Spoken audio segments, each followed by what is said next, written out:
Okay, Samrit has a question here.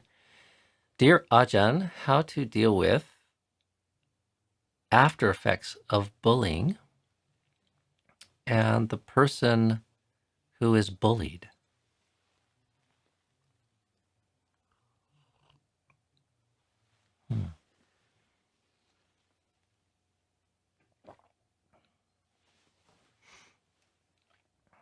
It's not something I've really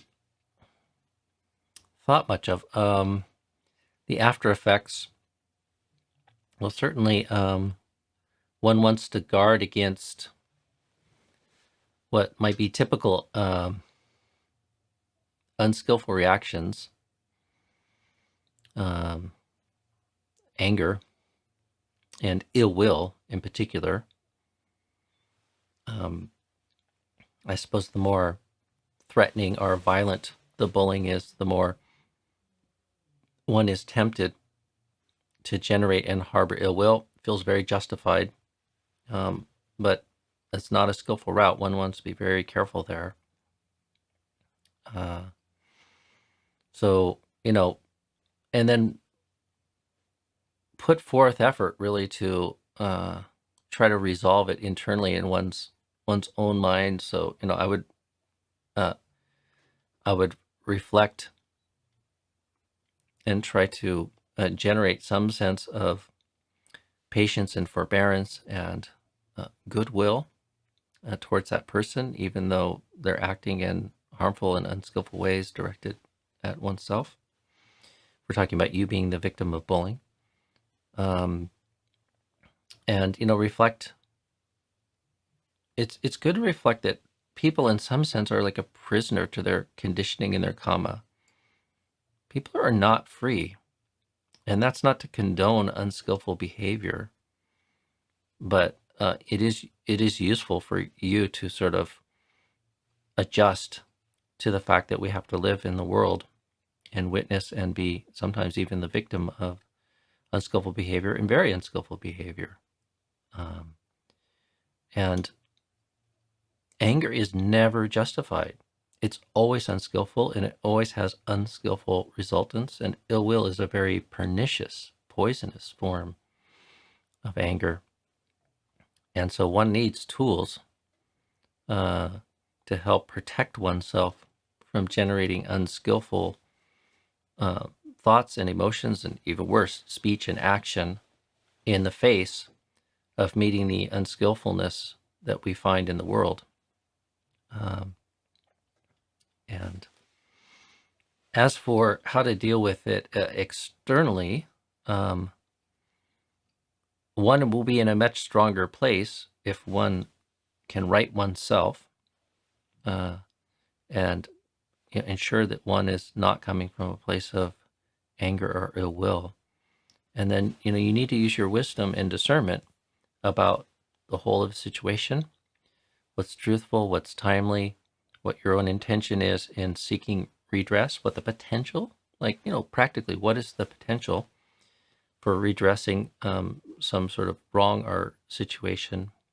And then based on the answers one comes up reflecting on those things, then put forth effort, even if it's uncomfortable. So I don't, one can easily sort of take the injunctions not to harbor anger or ill will and the injunctions to be equanimous and patient with apathy or inaction. And I don't read it that way.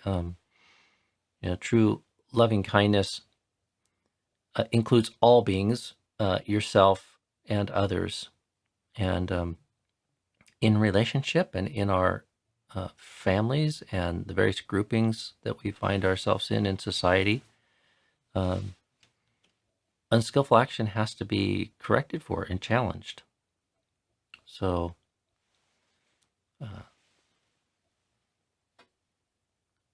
but one has to do so wisely. So, and sometimes one is not maybe the most effective or in the best position to redress the unskillfulness or the wrongs of others. And so, in that case, then you need to be clever about maybe finding somebody or some other means that could address that. And then also have the wisdom to know when the conditions for redressing something are too dangerous to pursue. So in the monk's Vinaya, there's some very interesting guidance there.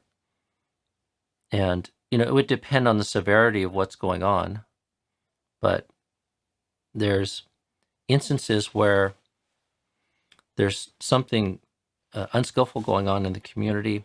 Somebody's misbehaving, even factionalism, or a group is moving towards schism or agitating towards schism.